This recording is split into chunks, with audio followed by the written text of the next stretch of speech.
ماضی میں بہت سارے جرنلسٹ ایسا کام کر چکے ہیں، کچھ جرنلسٹوں کو تو سزائے موت تک دی گئی تھی اور اس کے بعد جو ہے وہ ہیومن رائٹس والے ان کو بچا کے لے کے چلے گئے۔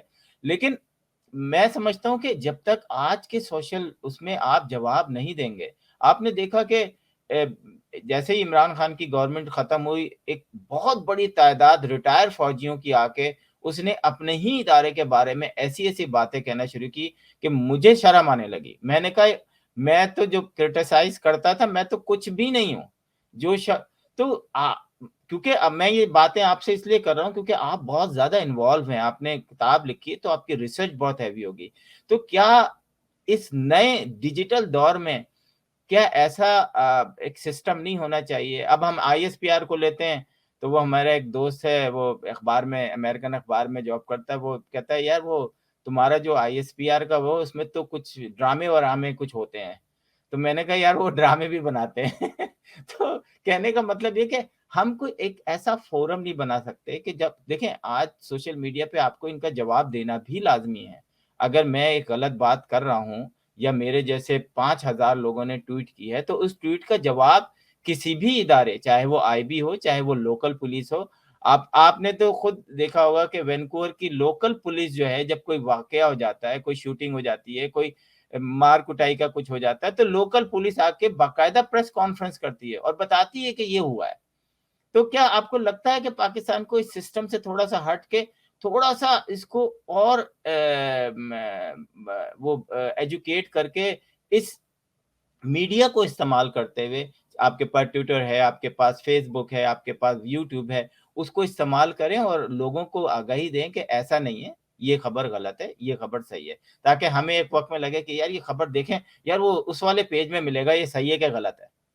آپ بتائیں، کیونکہ آپ ایک رسپانسبل شہری ہیں اور پاکستان پہ گہری نظر ہے، کیا کچھ ایسا کرنا چاہیے کہ پاکستان کا جو سسٹم ہے، لگیں گے 10 20 25 سال 30 سال لگیں گے، ایسا نہیں ہے کہ کل صحیح ہو جائے گا۔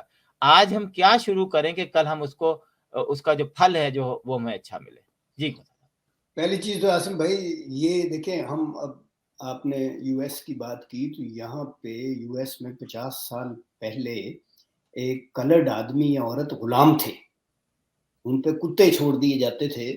ہمارے ملک میں الحمدللہ ایسا کبھی بھی نہیں تھا۔ آپ جو بات کر رہے ہیں ایوولوشن ٹائم لیتا ہے، لیکن ہمارے حالات اتنے برے کبھی بھی نہیں تھے جتنے یہاں پر تھے۔ یہاں پہ تو 2 کلاسز تھیں، یہاں پر تو شودر والا انڈیا والا حساب تھا کہ وہ نلکے سے جو ہے گورے کے نلکے سے کالا پانی نہیں پی سکتا تھا، اس کو جیل ہو جاتی تھی اگر وہ اس کی سیٹ پہ بیٹھ جاتا تھا، بس میں بھی، پبلک ٹرانسپورٹ میں۔ پہلی چیز۔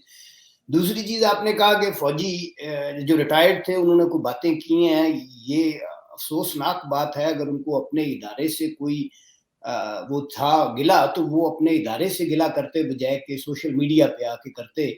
وہ جسے کہتے ہیں don't do your dirty linen in public, یہ انہوں نے کیا، ان کی مرضی۔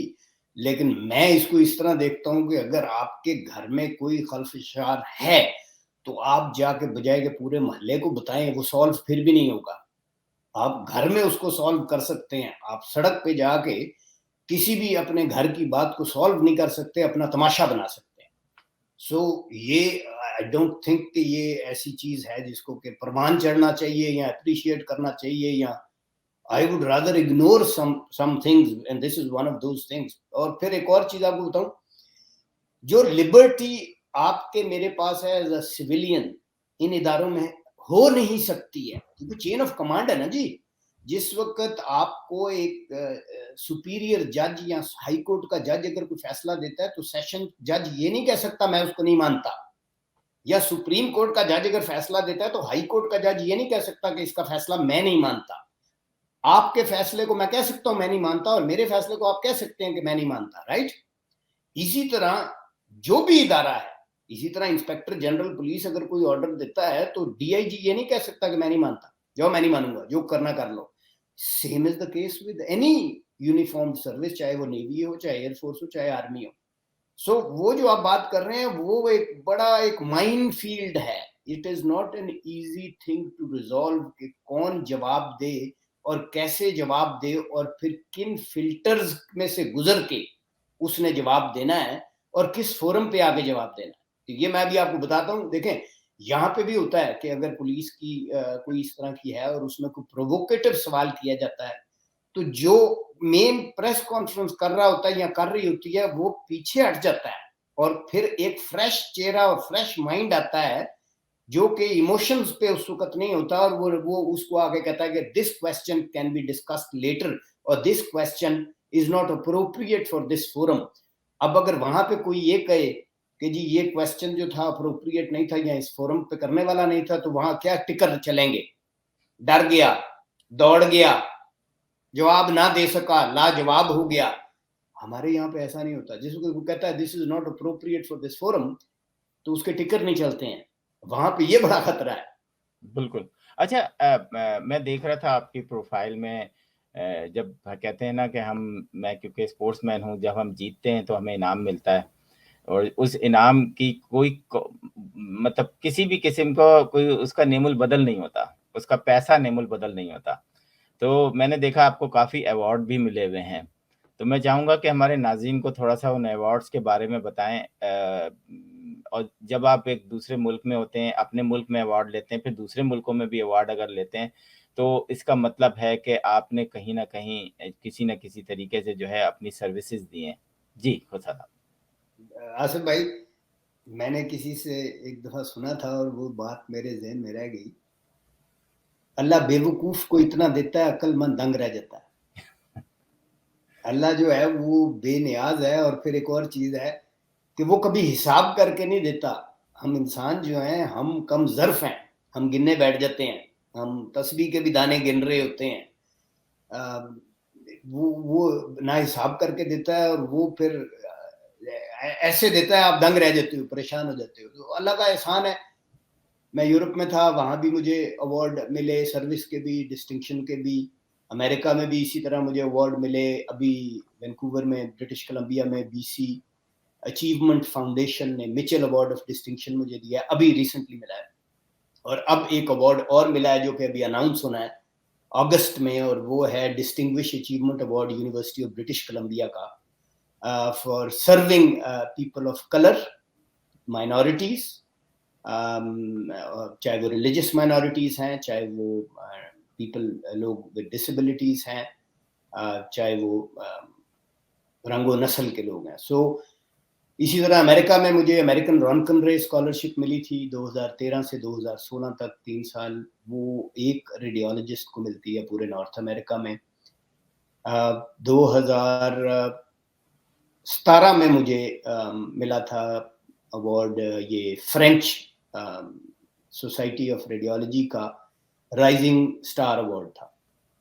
اسی طرح الحمدللہ مڈل ایسٹ میں بھی مجھے ایوارڈ ملے ہیں. یو اے ای میں مجھے ایوارڈ ملا تھا ان کے آرمڈ فورسز انسٹیٹیوٹ سے, اور وہ ان کی ٹریننگ کا تھا. اور اسی طرح ایگزیمپٹ کروا کے, جس طرح میں پاکستانی لے کے آتا ہوں تو یو اے ای سے بھی لے کے آتا ہوں, سعودی عرب سے, یو اے ای سے, کویت, قطر, عمان, بحرین سے.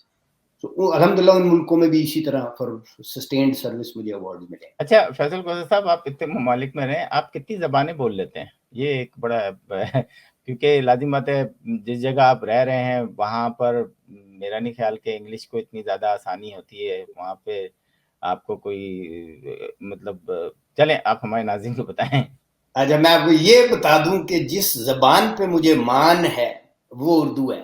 آپ دیکھیں, وہ لگ رہا ہے مجھے. اور یہ میں اس وجہ سے آپ کو کہہ رہا ہوں, میں سرائکی بھی کہہ سکتا تھا کیونکہ میں ڈیرہ غازی خان سے ہوں.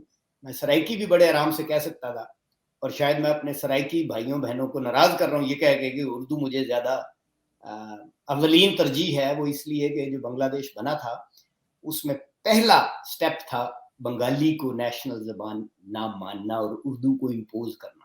تو اگر ہم نے اردو کو اس وقت کیا تھا تو میں تو اردو کو آج بھی مانتا ہوں. Very good. تو ویسے آپ کو کتنی زبانیں آتی ہیں؟ میں جی انگلش بول سکتا ہوں, میں تھوڑی سی مینڈرن بول سکتا ہوں, سرائکی میں سمجھ لیتا ہوں, بول بھی لیتا ہوں. I am not fluent in that. Punjabi میں فلوئنٹ ہوں, اور پنجابی یہاں پہ کیونکہ بہت سارے ہیں انڈین پنجاب سے سردار, تو وہ جس وقت میں ان کے ساتھ پنجابی بولتا ہوں تو دے انسٹنٹلی فال ان لو. تو وہ they think that I am their own. زبان کا ایسا بالکل بالکل بالکل.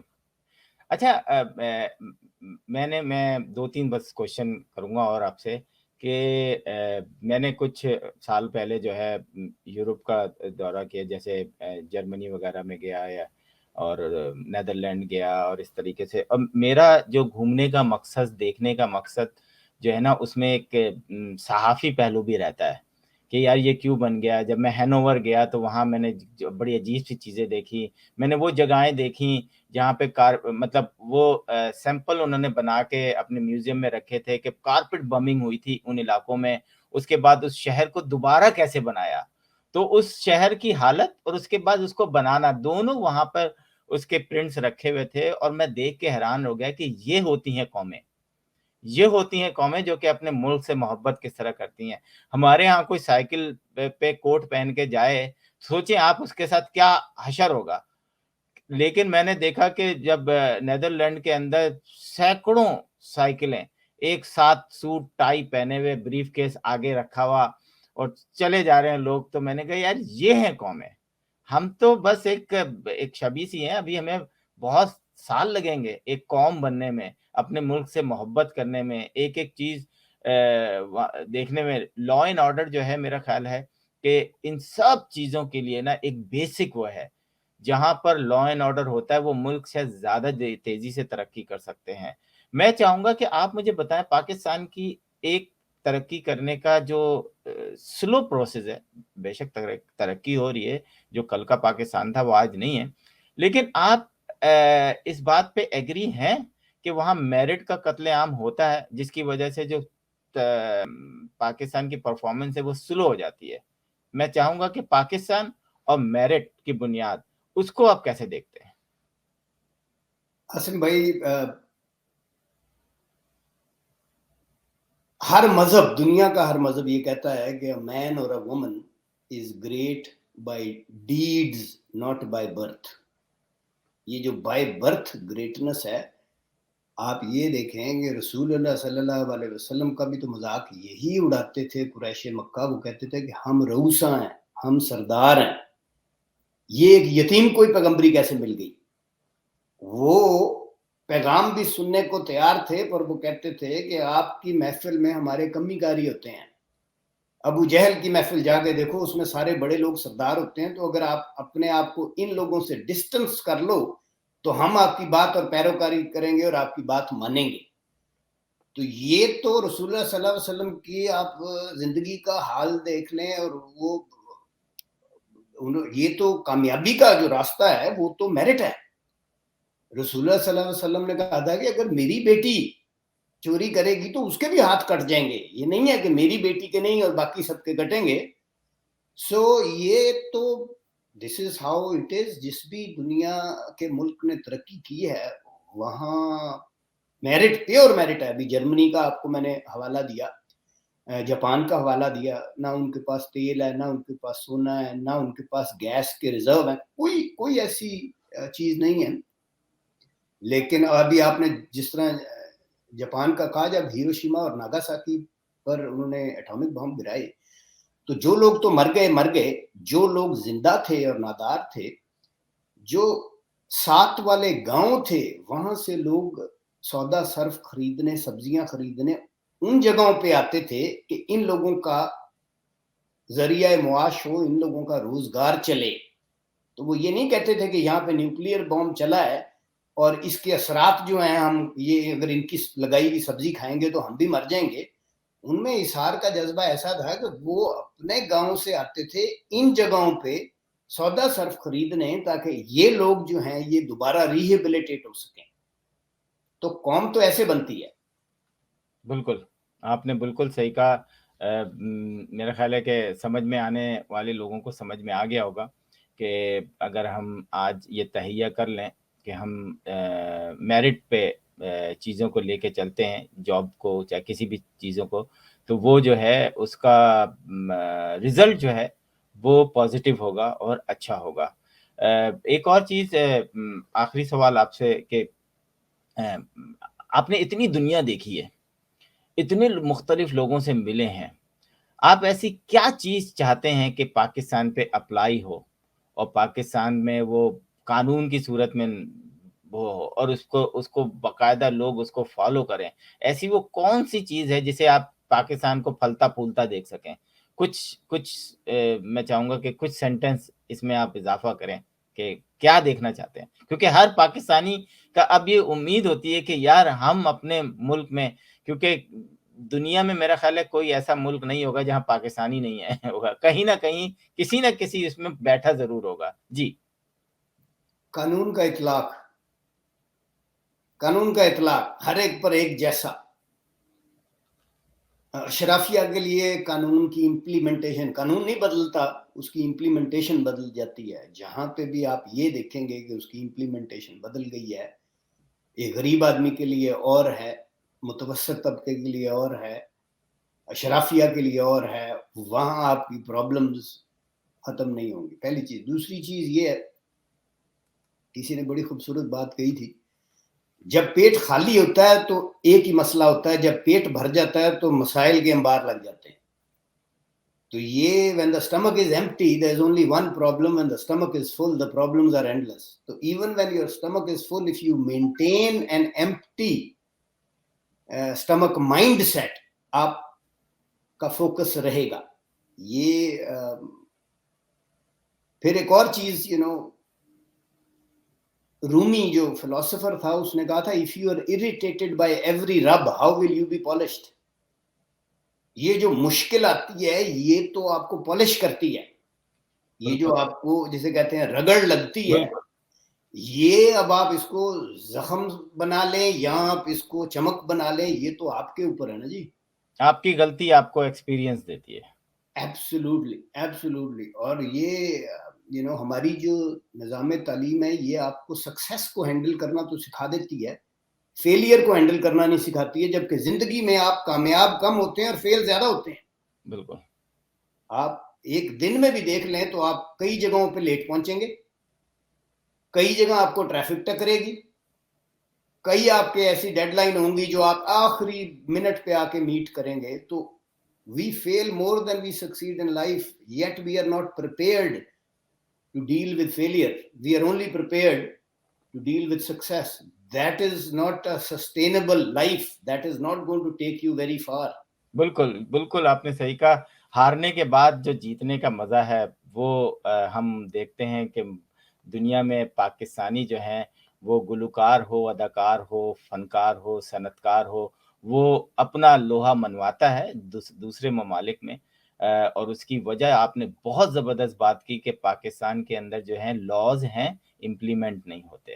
جس دن امپلیمنٹ ہونے لگیں گے پاکستان جو ہے ترقی کی راہ پر گامزن ہو جائے گا. ناظرین میں چاہوں گا آخری کلوزنگ ریمارکس جو ہے وہ فیصل کھوسہ صاحب سے لوں. اور آج ہم نے بڑی اچھی باتیں کی، اس ٹینس کے ماحول میں جو ہے تھوڑا سا ریویو لیا انٹرنیشنلی پاکستان کو بھی، اور کھوسہ صاحب نے کیونکہ کتابیں لکھی ہیں، ان کی ریسرچ ہے، تو مجھے تو بہت سیکھنے کا موقع ملا. کھوسہ صاحب کلوزنگ ریمارکس. میں آپ کو بتاؤں، اللہ تعالیٰ نے اتنی وسعت دی ہے اس زمین میں، اس کی باؤنڈری جو ہے وہ لمٹ لیس ہیں. تو پہلی چیز تو میں یہ کہوں گا کہ اب جس طرح ہم پاکستانیوں کو لے کے آتے ہیں سارے انٹرنس ایگزام، یہ اپرچونٹیز ہر ڈسپلن ہر فیلڈ میں. پھر جس وقت آپ آتے ہیں یہاں پہ تو آپ ٹریننگ لے کے واپس جا سکتے ہیں. اگر آپ یہاں بھی اسٹیبلش ہو جاتے ہیں تو پھر بھی آپ پاکستان کے لیے بہت کر سکتے ہیں. ہر سال 1 مہینے کے لیے میں پچھلے 20 سال سے جا رہا ہوں، اور میں نے کبھی کسی سے نہ ٹکٹ کے پیسے مانگے نہ ہوٹل کے پیسے مانگے. لیکن میں college of physician surgeons Pakistan سے لے کے آغا خان سے لے کے شوکت خانم اور لمز یونیورسٹی سب جگہ جا کے لیکچر دیتا ہوں. اور اگر ہم اس کو اپنی ایک رسپانسبلٹی بنا لیں اور سمجھیں تو پھر there is no limit to what Pakistan can achieve and Pakistanis can achieve as a nation. There is no limit. میں آپ کو بتاؤں بہت بہت پاکستانی یہاں پہ کامیاب ہیں، بہت ریسورسفل ہیں، دنیا جہان کے ان کو ایوارڈز ملے ہیں. And they are doing very well for themselves, for their families, for their community and for their country. Very good. تو ناظرین آج کا پروگرام جو تھا وہ فیصل کھوسہ صاحب کے ساتھ تھا. انہوں نے بڑی اچھی باتیں کی، اپنے کتاب کا ذکر کیا، اپنی جو اچیومنٹ تھیں ان کا ذکر کیا. اور یہ انہی کا ذکر نہیں ہے، یہ ایک پازیٹیو پاکستانی کا ہے جو کہ دوسرے ممالک میں رہ کے پاکستان کا امیج جو ہے دنیا میں جو ہے وہ پازیٹیو دکھا رہا ہوتا ہے. ہمارے ہاں بہت ساری نیگیٹو چیزیں ہوتی ہیں، لیکن اگر یہ پازیٹیو چیزیں نہ ہوں تو کیا ہو. تو یہی ہے کہ اوورسیز میں تو ہمیشہ کہتا ہوں کہ اوورسیز پاکستانی جو ہیں وہ پاکستان سے زیادہ محبت کرتے ہیں، کیونکہ جب آپ اپنے ملک میں رہتے ہیں تو شاید آپ کو اندازہ نہیں ہوتا. جب آپ اپنے ملک سے باہر جاتے ہیں تو آپ وہ چیزیں مس کر رہے ہوتے ہیں، وہ بچپن کے دوست، وہ بچپن کی چیزیں، پھر اس کے بعد وہ اپنے لوگ جو آپ کے رائٹ اور لیفٹ میں ہوتے ہیں. تو یقیناً آپ بھی ان میں سے ایک ہو سکتے ہیں. اگر آپ نے کچھ اچیو کیا ہے کسی، تو آپ ہم سے بھی کانٹیکٹ کر سکتے ہیں. ہماری کوشش ہوتی ہے. اور یہ بتانے کا مطلب یہ دکھاوا نہیں ہوتا ہے، یہ ایک ایسی کلک ہوتی ہے، ایک ایسی چنگاری ہوتی ہے جو دوسرے کو بھی محسوس ہوتی ہے کہ یار اس شخص نے یہ کیا تو میں بھی یہ کر سکتا ہوں. میں نے اگر صحافت میں آیا ہوں تو مجھے کسی ایک جرنلسٹ نے کلک کیا کہ عاصم تم پروگرام کر سکتے ہو. اس کے بعد میں کرتا چلا گیا اور سینکڑوں پروگرام کیے. تو وہ جو کلک دی تھی وہ فیصل کھوسا صاحب بھی ہو سکتے ہیں کہ اور ہوں گے، ان کو خود بھی نہیں پتا ہوگا کہ ان کو کتنے لوگ فالو کرتے ہیں، یا انہوں نے کتنے لوگوں کی ہیلپ کی، کتنے لوگوں کا فیوچر سیکیور کیا، اور کتنے لوگوں کو شارٹ کٹ فیوچر دیا. مطلب وہ ایک لانگ پروسیس سے جا سکتے تھے، لیکن کیونکہ ان کو بہت ساری چیزیں پتہ تھیں، ان کے ساتھ وہ ہوک اپ ہوا اور اس نے وہ تمام بیریئرز ہٹا کے ایک اچھے ماحول، ایک قانون کے ساتھ اس بندے کو وہ تمام چیزیں بتائیں. اب وہ اس کی محنت ہے کہ وہ کتنا آگے جائے. تو یہ فیصل کھوسا جیسے لوگ جو ہیں وہ کرتے ہیں پاکستانیوں کے لیے. اور میرا خیال ہے کہ یہی وجہ ہے کہ آج ہم جو ہیں، آپ کو لگے گا کہ پاکستان کے اندر جو ایجوکیٹڈ پاکستانی ہیں وہ پاکستان سے باہر، وہ اسپیشلی یورپ میں، امریکہ میں بہت زیادہ ہیں. اور پاکستان کے اندر جو بڑے بڑے پروجیکٹس ہوتے ہیں، ایجوکیشنل پروجیکٹس ہوتے ہیں، میڈیکل پروجیکٹس ہوتے ہیں، وہ یہاں سے بیٹھ کر رن کر رہے ہوتے ہیں. جو لیکچر ہیں، جو آج کل کے بچے ہیں جنہوں نے کبھی باہر نہیں دیکھا، تو جب کھوسا صاحب کا وہ لیکچر سنتے ہوں گے تو ان کو کتنا ریلیکس ملتا ہوگا کہ یار ہمیں بھی کوئی آ کے باہر سے لیکچر دے رہا ہے.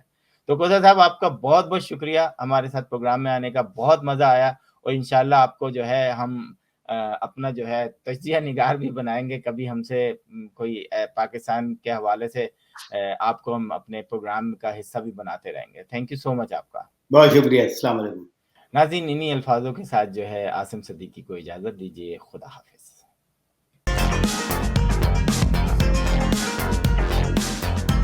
Washington Night Show with Asim Siddiqui.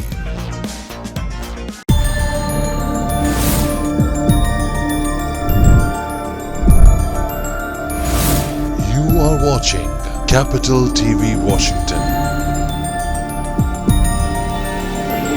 The best South Asian TV channel in North America.